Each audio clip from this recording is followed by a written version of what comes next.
अस्सलाम वालेकुम रहमतुल्लाह। मेरा नाम डॉक्टर तलहा वकार है। मैं न्यूरोलॉजिस्ट हूँ और रावलपिंडी पाकिस्तान में प्रैक्टिस करता हूँ। आज हम एक और टेस्ट के बारे में बात करेंगे जो आजकल के दौर में काफ़ी कॉमनली डॉक्टर साहिबान लिखते हैं, और वो टेस्ट है MRI। अगर आपके किसी जानने वाले को या आपको किसी डॉक्टर ने MRI लिखा है तो मुझे यकीन है कि इसके मुतालिक आपके बहुत से सवालात होंगे कि ये टेस्ट कैसे होता है, इसके अंदर शुआएँ तो नहीं होती हैं, इसकी कॉस्ट कितनी होती है, इसके बाद में क्या नतीजा निकलेगा, क्या फ़ैसला करेंगे डॉक्टर साहब। अगर ये सारे सवालात आपके ज़हन में हैं तो मैं कोशिश करूँगा कि इस वीडियो के ज़रिए आपकी इन ज़हन के सवालात का आंसर करूँ। अगर आपको ये कंटेंट यूज़फुल लगे तो इसको लाइक शेयर सब्सक्राइब कीजिए, बेल आइकॉन को हिट कीजिए, इससे और लोगों तक इसको पहुँचाने में मदद मिलती है। MRI अंग्रेज़ी ज़बान का मुखफ़फ़ है जो कि M magnetic, R resonance, I imaging. So MRI is magnetic resonance imaging. बहुत से लोग इसको MIR भी कहते हैं, वो हमारा कल्चर बन गया है, लेकिन MIR सही नहीं है, ये MRI है। ठीक है, तो उसका मैंने आपको बता दिया कि क्या है। इसका बेसिकली मतलब ये है कि जो टनल होता है या जो मशीन होती है MRI के अंदर, उसके अंदर एक बहुत बड़ा इलेक्ट्रोमैग्नेट होता है जिसके ज़रिए से बॉडी के वाटर मॉलिक्यूल्स को एक लाइन में किया जाता है उस मैग्नेट को ऑन करके। और वाटर मॉलिक्यूल्स को जब वो मैग्नेट ऑफ होता है, वो वापस जब अपनी ओरिजिनल जिस हालत में पहले से होते हैं, जब वो मूव करते हैं तो उससे कुछ इलेक्ट्रोमैग्नेटिक वेव्स रिलीज़ करते हैं, वो जो कि एक कैमरा, एक उस मशीन के अंदर कैमरा होता है उन वेव्स को रिसीव करने के लिए, वो उनकी पिक्चर ले देता है। तो उसके ज़रिए से MRI की मशीन एक तस्वीर लेती है। MRI की मशीन अपनी कोई शुआएँ नहीं रिलीज़ करती है जैसे कि CT स्कैन की मशीन या एक्सरे की मशीन करती है। इस ही वजह से MRI अमूमन कम ख़तरा रखता है बनिस्बत CT स्कैन के। MRI हम लोग प्रेगनेंसी में भी करवा सकते हैं, बच्चों में भी करवा सकते हैं। इस वजह से MRI का जो डेंजर है, जो रेडिएशन के ज़रिए से डैमेज होने का ख़तरा है, वो CT स्कैन की निस्बत कम है। MRI की मशीन बहुत कॉस्टली होती है। अच्छी मशीन आजकल के दौर में 10 से 15 करोड़ रुपए की होती है, नई मशीन। इसी वजह से MRI बहुत कम जगहों पे मिलता है आपको। और MRI यूजुअली बड़े बड़े अस्पतालों के अंदर या बड़े डायग्नोस्टिक सेंटर्स के अंदर ही पाया जाता है। और फिर MRI की मशीन की डिफरेंट क्वालिटीज़ भी होती हैं। जिस तरह आपका जो कैमरा होता है मोबाइल का, उसके मेगापिक्सल्स होते हैं, उसी तरह MRI की जो मशीन है उसकी रेजोल्यूशन टेस्ला, हाँ जी, जो गाड़ी टेस्ला जैसे आप सुनते हैं, वो असल में मैग्नेटिज्म का यूनिट है। तो टेस्लाज में मेजर की जाती है। आजकल के दौर में पाकिस्तान में जो मार्केट का स्टैंडर्ड है वो 1.5 टेस्ला है। रावलपिंडी इस्लामाबाद में कम से कम 3 जगह पर 3 टेस्ला की मशीन भी है। उसमें से 2 सरकारी इदारे हैं और एक प्राइवेट इदारा है। लेकिन अगर 1.5 टेस्ला की, जो कि ज़्यादा इजीली अवेलेबल होते हैं, ज़रा ऐसी मशीन भी आपको मिल जाए तो उससे आपका ज़्यादातर मकसद अदा हो जाएगा, हल हो जाएगा इंशाल्लाह। तो MRI की रेजोल्यूशन फ़र्क होती है। अच्छी मशीन कम से कम 1.5 टेस्ला इस दौर में होती है।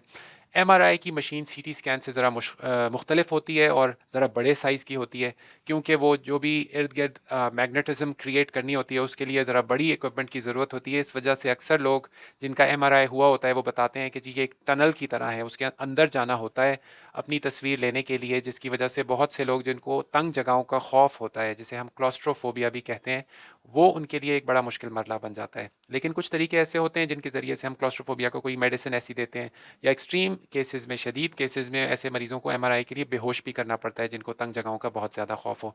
इस वजह से MRI ज़रा सा ज़्यादा मुश्किल होता है। दूसरी बात यह कि MRI का टाइम भी लंबा होता है। CT स्कैन आमतौर पे 1 से 2 मिनट में पूरा हो जाता है। MRI करने के लिए अमूमन 30 मिनट लगभग लगते हैं। अगर पुरानी मशीन हो तो इससे ज़्यादा टाइम लग सकता है।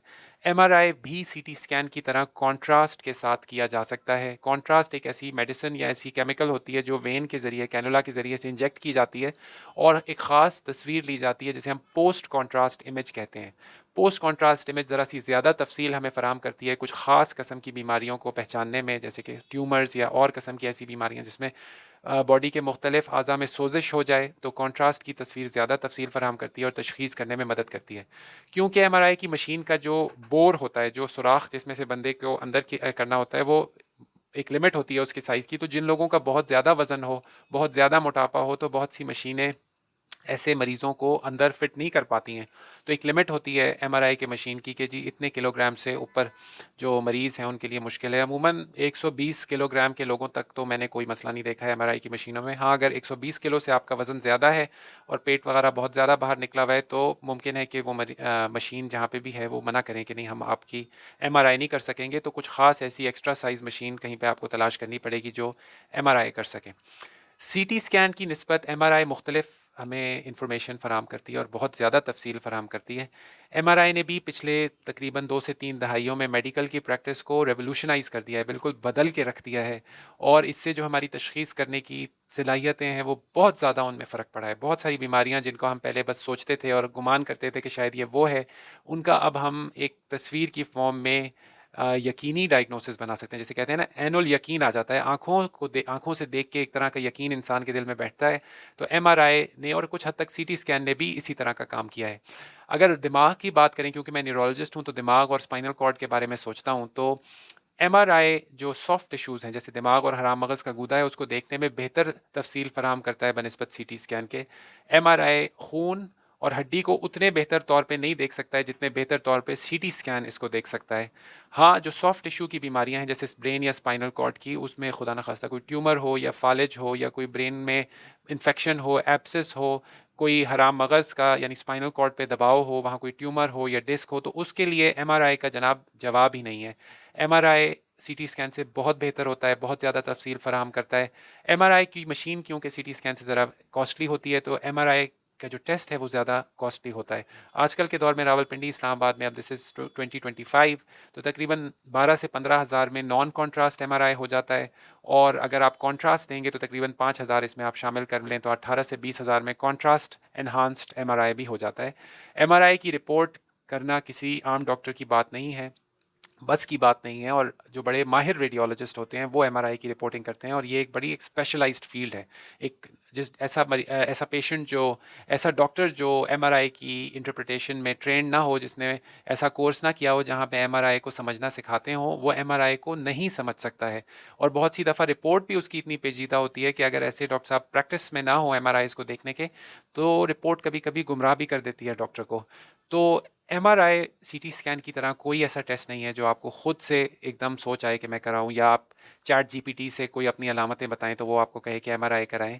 اور یہ ہمیشہ ابھی بھی 2025 کے دور میں بھی آپ کو ڈاکٹر صاحب کے لکھے ہوئے نسخے پر ہی کرنا چاہیے، ورنہ یہ زیادہ چانسز ہیں اگر آپ خود سے فیصلہ سیلف میڈیکیشن کر کے کر رہے ہیں یا سیلف پرسکرپشن کر کے کر رہے ہیں کہ غلط کرا لیں گے، وہ نہیں کرا پائیں گے جس کی ضرورت ہے، یا ممکن ہے ضرورت ہی نہ ہو، اور پھر جب ہو جائے گا تو پھر آپ کیسے فیصلہ کر پائیں گے کہ جو بھی اس کی رپورٹ میں یہ پیچیدہ قسم کی باتیں لکھی ہیں ان کا کیا مطلب ہے.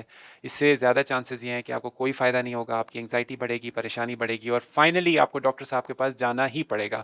تو کیوں نہ پہلے کی سٹیج پہ ہی، علامتوں کی سٹیج پہ ہی آپ ڈاکٹر صاحب کے پاس جائیے، اور اگر وہ سمجھیں گے کہ آپ کو ایم آر آئی کی ضرورت ہے تو وہ آپ کو مناسب ایم آر آئی تجویز کریں گے، جس ایریا کا کرنا ہے، کانٹراسٹ والا کرنا ہے، بغیر کانٹراسٹ کے کرنا ہے، کس جگہ سے کروانا ہے، کس جگہ پہ رپورٹنگ اچھی ہے، یہ ساری چیز ایک پریکٹس میں ہونے والا ڈاکٹر جانتا ہے.